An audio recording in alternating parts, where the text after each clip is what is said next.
चलिए फ्रेंड्स, आज हम लोग पढ़ेंगे इंडियन पॉलिटी के भाग तीन में क्या है? मूल अधिकार यानी फंडामेंटल राइट्स। तो पहले जो भाग 3 है, इसमें भारतीय संविधान के जो भाग 3 है उसमें क्या है? आर्टिकल 12 से लेके 35 तक। यानी भाग 3 में आर्टिकल 12 से 35 तक का उल्लेख इसमें भाग 3 में। और भाग 3 में आता है हमारा मूल अधिकार यानी फंडामेंटल राइट्स। बात करें कि यह भारतीय संविधान में किस देश से शामिल किया गया, तो ये अमेरिका, यानी हमारा जो मूल अधिकार है वह किस देश से लाया गया है? अमेरिका से लाया गया है। ये जो हमारा भाग 3 है इसे भारत का मैग्ना कार्टा भी कहते हैं। क्या कहते हैं? भारत का मैग्ना कार्टा। अब समझते हैं कि मैग्ना कार्टा क्या होता है। तो मैग्ना कार्टा एक फ्रेंच वर्ड है, यानी कि फ्रांस का शब्द है ये, जिसका अर्थ होता है अधिकार। ये वर्ड तो फ्रांस का है, लेकिन इसका जो सबसे पहली बार प्रयोग किया गया वह ब्रिटेन में किया गया। अब समझते हैं कि मूल अधिकार क्या होता है, उसके बेसिक इन्फॉर्मेशन को समझते हैं, यानी कि उसके परिभाषा को समझते हैं कि मूल अधिकार किसको कहेंगे।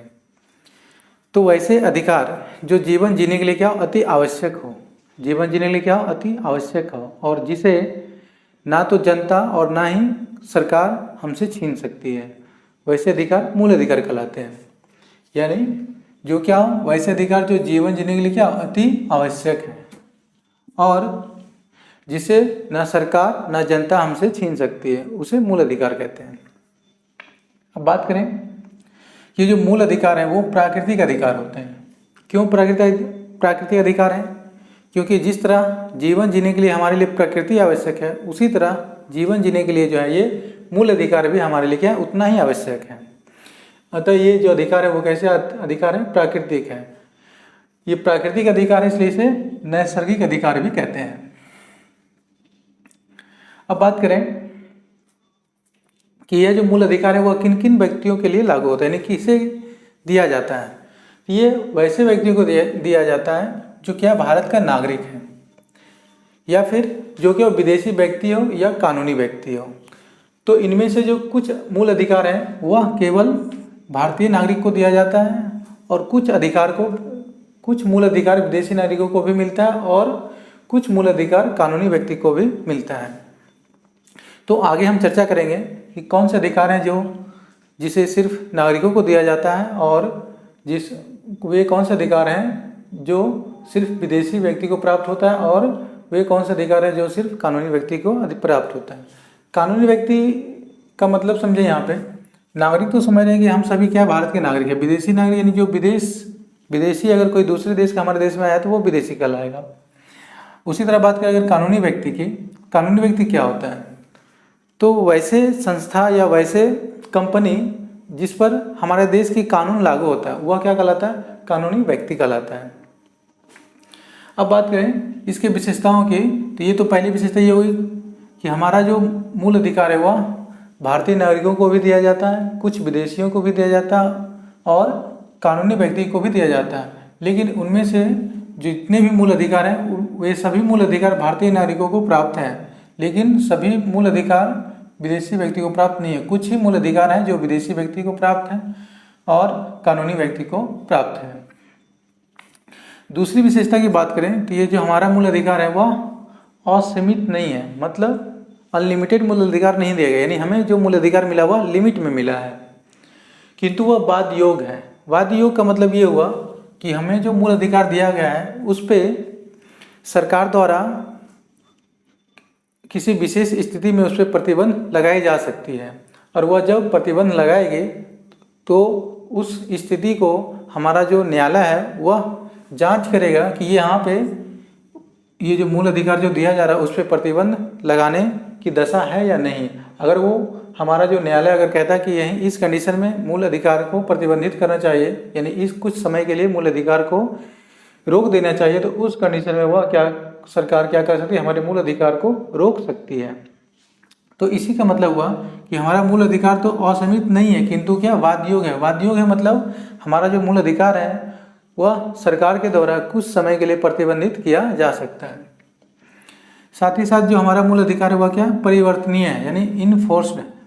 मतलब अगर सामान्य स्थिति है और उस समय हमारा मूल अधिकार कोई सरकार या व्यक्ति, यानी हमारे देश की सरकार या कोई व्यक्ति हमारे मूल अधिकार का हनन करता है, यानी हमारे मूल अधिकार को छीनता है, तो उस कंडीशन में हम क्या कर सकते हैं कि न्यायालय जाके यानी अदालत में उसकी अपील कर सकते हैं, यानी उसकी शिकायत कर सकते हैं। तो उसी का मतलब हुआ कि हमारा जो मूल अधिकार हुआ क्या है, परिवर्तनीय है, यानी इन्फोर्स्ड है। अब बात करें दूसरी विशेषता की, तो जो हमारा मूल अधिकार हुआ अस्थायी नहीं है, यानी जो हमें मूल अधिकार दिया गया है इसमें समय समय पे परिवर्तन किया जाता है। जैसे कि पहले जब मूल अधिकार हमारा जो संविधान बना था उसमें कुल 7 मूल अधिकार दिए गए थे, लेकिन बाद में संशोधन के द्वारा, संविधान के जो संशोधन प्रक्रिया है उसके द्वारा हमारे एक मूल अधिकार को समाप्त करके सिर्फ वर्तमान में 6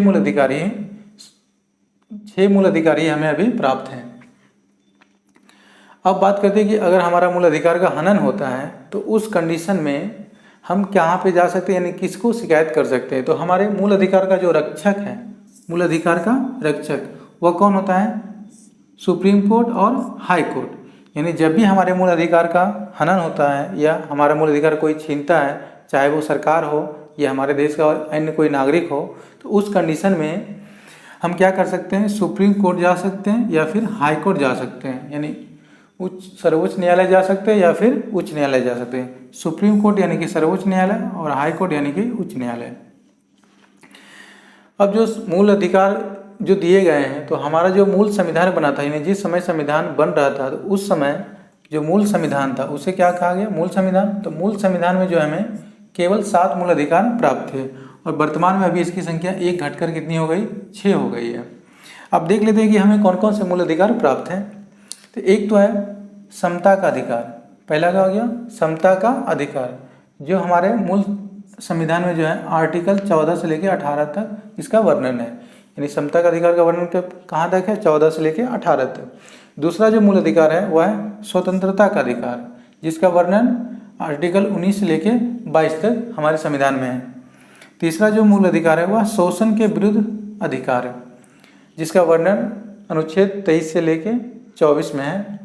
चौथा जो हमारा मूल अधिकार है वह है धर्म की स्वतंत्रता का अधिकार है, यानी हम जो भारत के नागरिक हैं कोई भी धर्म को मान सकते हैं, अपना सकते हैं, यानी हमें धर्म की क्या दी गई है, स्वतंत्रता दी गई है, जिसका वर्णन अनुच्छेद 25 से 28 में किया गया है। इसी तरह जो हमारा 5वां मूल अधिकार है वह है संस्कृति और शिक्षा का अधिकार, यानी हम अपने संस्कृति यानी किस वेशभूषा में रह सकते हैं, ये हमें पूरी स्वतंत्रता दी गई है।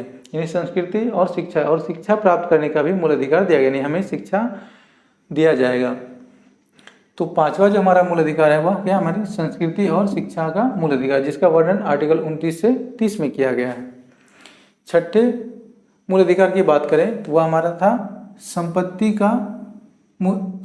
का अधिकार, और ये कैसी संपत्ति के बारे में बात कर रहा था, ये खानदानी संपत्ति या कह सकते हैं पैतृक संपत्ति, यानी हमें जो अपने माता पिता या दादा दादी से जो भी प्राप्त हुआ वैसी संपत्ति को हम रखने की स्वतंत्रता दी गई थी। वह आर्टिकल किसके तहत, तो 31 के तहत। लेकिन वर्तमान में इस मूल अधिकार को क्या किया गया, समाप्त कर दिया गया है। इसीलिए हम बोल रहे थे कि मूल संविधान में तो 7 मूल अधिकार दिया गया था, लेकिन वर्तमान में भी कितना है, 6। तो कौन से मूल अधिकार समाप्त किया दिया, संपत्ति का अधिकार, यानी अब हमें संपत्ति रखने का मूल अधिकार प्राप्त नहीं है। संपत्ति रखने का कानूनी अधिकार प्राप्त है पर मूल अधिकार प्राप्त नहीं है।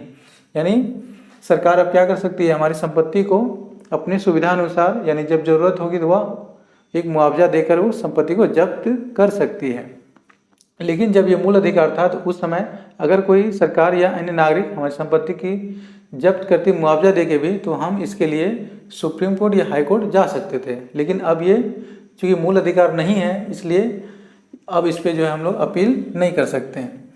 तो क्या होगा कि एक निश्चित एक जो उपयुक्त मुआवजा होगा उस मुआवजा को लेके हम लोग संपत्ति को देना पड़ सकता है। 7वां जो हमारा मूल अधिकार है वह संवैधानिक उपचार का अधिकार। संवैधानिक उपचार का अधिकार, ये मतलब ये हुआ कि हमें संविधान के जो मूल अधिकार दिए गए हैं उसमें अगर कोई हनन होता है या फिर कोई उस अधिकार को छीनता है तो वह उसके तहत संवैधानिक उपचार के तहत हम सुप्रीम कोर्ट या हाई कोर्ट में जा सकते हैं। तो ये हमारा भाग 3 था, मूल अधिकार फंडामेंटल राइट, जो कहाँ से लिया गया, अमेरिका से लिया गया है। और इसमें आर्टिकल 12 से 35 तक का वर्णन है। इसे भारत का मैग्ना कार्टा कहते हैं। ये फ्रेंच वर्ड, जो मैग्ना कार्टा वो फ्रेंच वर्ड है। अर्थ इसका क्या होता है? अधिकार।